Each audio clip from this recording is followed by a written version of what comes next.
Mutual fund में investment करना है लेकिन किस मोड से इन्वेस्टमेंट करना है आपको समझ में नहीं आ रहा है या फिर कंफ्यूज है कि आपको एसओए मतलब स्टेटमेंट ऑफ अकाउंट के थ्रू इन्वेस्टमेंट करना है या फिर डीमेट मोड के थ्रू इन्वेस्टमेंट करना है, दोनों में क्या डिफरेंसेस होते हैं आइए इस वीडियो में डिटेल में देखते हैं।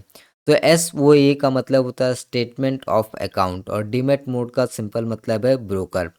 तो जब आप स्टेटमेंट मतलब एसओए स्टेटमेंट ऑफ अकाउंट में इन्वेस्टमेंट करते हैं तो उसको हम फिजिकल मोड भी बोलते हैं। तो इसका बेनिफिट क्या है? तो इसका बेनिफिट सिंपल है कि एसओए मोड में आपको मल्टीपल एक्सेस मिलता है।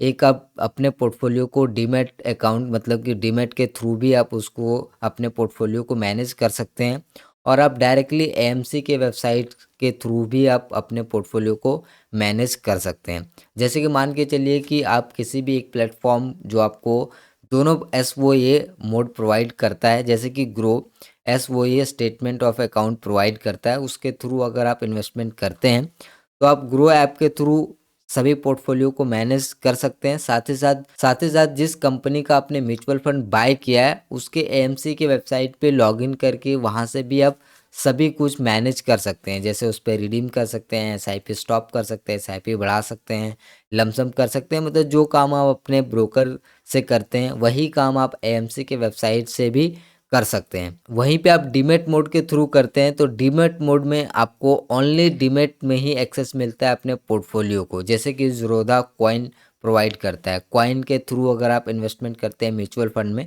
तो आप डीमेट मोड ही प्रोवाइड करता है बाय डिफ़ॉल्ट। तो अब जो भी आपको पोर्टफोलियो देखना है वो आप डायरेक्टली डीमेट में ही आप देख सकते हैं, कॉइन ऐप में ही आप देख सकते हैं। और जो भी आपके पोर्टफोलियो को मैनेज करना है वो सिर्फ और सिर्फ अपने आप डीमेट में ही आप मैनेज कर सकते हैं। चाहे एसआईपी आपको कैंसिल करना है, रिडीम करना है या फिर कुछ भी आपको एसडब्ल्यूपी करना है या कुछ भी करना है अपने पोर्टफोलियो के साथ, वो आप डीमेट के साथ ही करेंगे। इसका सिंपल सा यहाँ पर रूल है।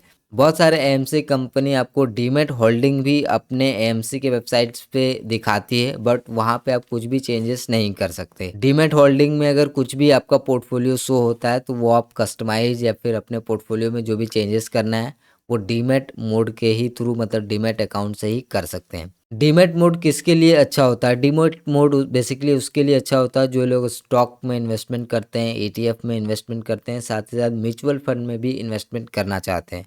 तो उसके लिए एक अच्छा ऑप्शन होता है कि उनको उस स्टॉक का जो भी पोर्टफोलियो होता है उनको बार बार उसको रिव्यू करना होता है। ईटीएफ वगैरह लेते हैं म्यूचुअल फंड, तो वहाँ पे वो लोग स्टॉक्स में आप इन्वेस्टमेंट करते हैं। स्टॉक्स में अगर आपका काम स्टॉक में निवेश करना है, स्टॉक में इन्वेस्टमेंट करना है, साथ ही साथ म्यूचुअल फंड में इन्वेस्टमेंट करना है, तब आपके लिए डीमेट मोड अच्छा हो सकता है। अगर आप केवल म्यूचुअल फंड में इन्वेस्टमेंट करना चाहते हैं तो डीमेट मोड आपके लिए बिल्कुल भी सूटेबल नहीं है लॉन्ग टर्म में। क्यों, वो मैं आपको आगे बताऊंगा।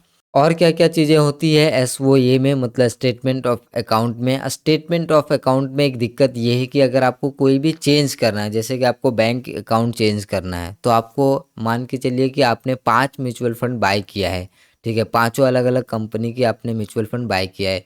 जैसे कि एचडीएफसी का म्यूचुअल फंड आपने बाय किया है, एक्सिस बैंक का म्यूचुअल फंड बाय किया है और आपने एसबीआई का म्यूचुअल फंड बाय किया है। तो अगर उसमें अगर अपने बैंक अकाउंट को चेंज करना है तो तीनों के एएमसी में आपको जाके बैंक अकाउंट को चेंज करना पड़ेगा, या फिर कुछ भी आपको डिटेल्स उसमें चेंज करना है तो उसमें आपको अलग अलग एएमसी विजिट करना पड़ेगा, या फिर आप डायरेक्टली के फिनटेक या फिर ऑफिस में भी जाके बदलाव मतलब चेंजेस कर सकते हैं। तो अभी जो है आप ऑल एएमसी के थ्रू भी वो चेंजेस कर सकते हैं उसके वेबसाइट पे जाके, या फिर के फिनटेक या फिर एमएफ सेंट्रल जैसे वेबसाइट भी है वहाँ से भी आप कर सकते हैं। डीमैट मोड में आप इन्वेस्टमेंट करते हैं तो सिंपल है, आप अपने डीमैट अकाउंट में बैंक अकाउंट को बदल दीजिए, आपको और कहीं पे भी चेंज करने की ज़रूरत नहीं है, आपका काम हो गया। तो इतना सिंपल होता है डीमैट में। डीमैट मोड में एक नुकसान भी है कि अगर मान के चलिए कि वो ऐप या बंद हो गया या फिर उसमें कुछ भी प्रॉब्लम आ गया तो आप कुछ भी नहीं कर सकते। लेकिन अगर आप एसओए स्टेटमेंट ऑफ अकाउंट आपका रहेगा तो आपको डीमैट अकाउंट से कोई भी उतना मतलब नहीं है। मान लीजिए आपको एसआईपी में कुछ भी बदलाव करना है, चेंजेस करना है, या फिर कुछ डीमैट वाले होते हैं जो कि कुछ ऑप्शंस को रिस्ट्रिक्ट कर देते हैं, तो उस सिचुएशंस में आप डायरेक्टली एमसी के वेबसाइट पे जाके उस ऑप्शंस को आप अनेबल कर सकते हैं, उस ऑप्शंस को यूज़ कर सकते हैं। तो ये भी कई बार होता है। तो लॉन्ग टर्म में आप केवल म्यूचुअल फंड में इन्वेस्टमेंट करना चाहते हैं तो statement of account SO mode में ही आपको इन्वेस्टमेंट करना चाहिए। एसओए मतलब स्टेटमेंट ऑफ अकाउंट में आप मल्टीपल जगह पोर्टफोलियो देख सकते हैं, अपने एएमसी में भी देख सकते हैं, अपने डीमैट अकाउंट में भी देख सकते हैं। और वहीं पे डीमैट मोड में आप केवल यहाँ पर डीमैट में ही देख सकते हैं। साथ स्टेटमेंट ऑफ अकाउंट एसओ में और भी बेनिफिट होता है कि मान के चलिए कि ऐप भी बंद हो गया, सब कुछ बंद हो गया और उसके आप ऑफिस में भी जाके कुछ काम करा सकते हैं। जैसे कि बहुत सारे, जैसे कि एक्सिस म्यूचुअल फंड है, उसके बहुत सारे एरियाज़ में ब्रांच होते हैं, हर सिटी में लगभग उसके ऑफिस होता है म्यूचुअल फंड का, ठीक है। जहाँ से अगर आपको कुछ भी अपडेट करना है, स्टेटमेंट जाना है, स्टेटमेंट लेना है, रिडीम करना है, तो ये सुविधा मिलता है। जैसे कि आप कोई भी बैंक है, ठीक है, जो एक ऑनलाइन बैंक है और एक ऑफलाइन उसका ब्रांच भी है, तो आप कौन से में आप अकाउंट ओपन करेंगे? जिसका ऑफलाइन ब्रांच है उसमें आप करेंगे, क्योंकि कुछ भी प्रॉब्लम होता है तो ऑफलाइन आप ब्रांच जाके भी इंक्वायरी कर सकते हैं, तो वहाँ से भी आपकी प्रॉब्लम सॉर्ट हो जाएगी। उसी तरीके से इसमें भी है, अगर आप एसओए स्टेटमेंट ऑफ अकाउंट्स के थ्रू इन्वेस्ट करते हैं तो आप एएमसी भी विजिट कर सकते हैं। अगर आपको कल को कोई प्रॉब्लम होता है, अगर आप जो इन्वेस्टर है उसकी डेथ हो जाती है, उसके फैमिली मेम्बर वहाँ पे जा सकते हैं ऑफिस में और वहाँ पे फिर इजीली नॉमिनी क्लेम कर सकते हैं। तो ये सब यहाँ पे फैसिलिटी जो है देखने को मिलता है। डीमैट मोड में आपको कोई भी ऑफिस में आप जाएंगे तो आपको कोई भी मदद नहीं मिलेगा, क्योंकि वो आपका डीमैट मोड में ही रहेगा और आप डीमैट मोड के थ्रू ही आप कर सकते हैं। डीमैट मोड में रहेगा तो आप डीमैट मोड में चेंज करके भी ईजिली उसको निकाल भी सकते हैं। तो डीमैट मोड का भी यहाँ पे बेनिफिट होता है, लेकिन वही है कि जैसा कि मैंने आपको बताया कि अगर आप चाहते हैं कि थोड़ा सा फिजिकली आप एएमसी, मतलब कि जैसा मैंने आपको बताया कि आप बैंक अकाउंट तो ऑनलाइन भी है और ब्रांच वाला भी है, तो आपको कौन सा में अकाउंट खोलना है वो आपकी चॉइस है। अगर आप ऑनलाइन बैंक अकाउंट यूज़ करना चाहते हैं जिसका कोई भी ब्रांच ही नहीं है तो आप उसमें खोल सकते हैं, उसमें भी सभी फैसिलिटी मिल रही है। लेकिन जिसका फिजिकल ब्रांच है वो थोड़ा ज़्यादा मतलब ट्रस्ट लगता है या फिर कोई भी इशू होता है तो वहाँ से आप जाके मतलब ईजिली आपकी प्रॉब्लम को सॉर्ट आउट आप कर सकते हैं। एक और यहाँ पे ये स्टेटमेंट ऑफ अकाउंट में बेनिफिट आपको हो सकता है कि यहाँ पे अभी कोई भी चार्जेस नहीं है सभी एक्सेस के लिए, ठीक है। चाहे आप डीमैट के थ्रू आप इन्वेस्टमेंट करें कोई भी चार्ज नहीं है, एएमसी के थ्रू आप इन्वेस्टमेंट करें कोई भी चार्ज नहीं है।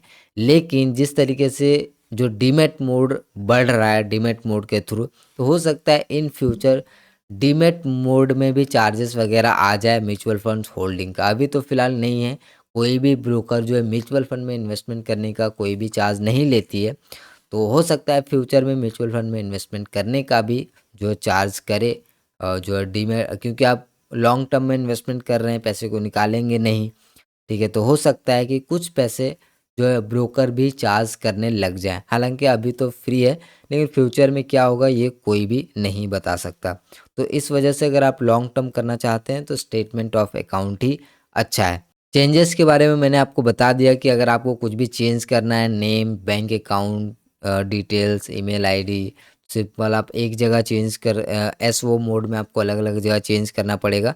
लेकिन ऐसा नहीं कि आपको स्टेटमेंट ऑफ अकाउंट के थ्रू इन्वेस्टमेंट करते हैं तो आपको हर एक एएमसी में के वेबसाइट पे आपको विजिट करना है, वहाँ पे आपको चेंजेस करना है, केवाईसी करना है, ऐसा बिल्कुल भी नहीं है। इसके लिए के फिनटेक, एमएफ सेंट्रल जैसे वेबसाइट भी है जो सभी कुछ मैनेज करता है। आप डायरेक्टली वहाँ पे अपडेट कर देंगे तो वो सभी जो भी एएमसी है उसमें ऑटोमेटिकली अपडेट कर दिया जाता है। तो एसओ मोड सबसे बेस्ट तरीका है मेरे हिसाब से, अगर आप लॉन्ग टर्म केवल म्यूचुअल फंड में इन्वेस्टमेंट करना चाह रहे हैं तो। अगर आप स्टॉक में इन्वेस्टमेंट कर रहे हैं तो आप स्टॉक को बार बार रेगुलर तो आपको एनालाइज करना ही पड़ता है, साथ ही साथ आप म्यूचुअल फंड में भी कर सकते हैं, ईटीएफ भी में भी करते हैं, तो आपके लिए डीमैट मोड अच्छा होगा। लेकिन अगर आप केवल म्यूचुअल फंड में के इन्वेस्टर हैं तो आपके लिए एसओए मोड ही सबसे बेस्ट रहेगा। तो आई होप कि आपको क्लियर हो गया होगा कि एसओए मोड मतलब स्टेटमेंट ऑफ अकाउंट अच्छा है या फिर डीमैट मोड अच्छा है। यहाँ पे लॉन्ग टर्म के लिए फिक्स है कि लॉन्ग टर्म के लिए आप इन्वेस्टमेंट करना चाहते हैं तो statement of account he best है। तो वीडियो पसंद आए तो लाइक करिए, अपना SIP यूट्यूब चैनल को सब्सक्राइब करिए। इसी तरह का और भी म्यूचुअल फंड से रिलेटेड वीडियो देखने के लिए मिलते हैं अगले वीडियो में। तब तक के लिए आपका बहुत बहुत धन्यवाद।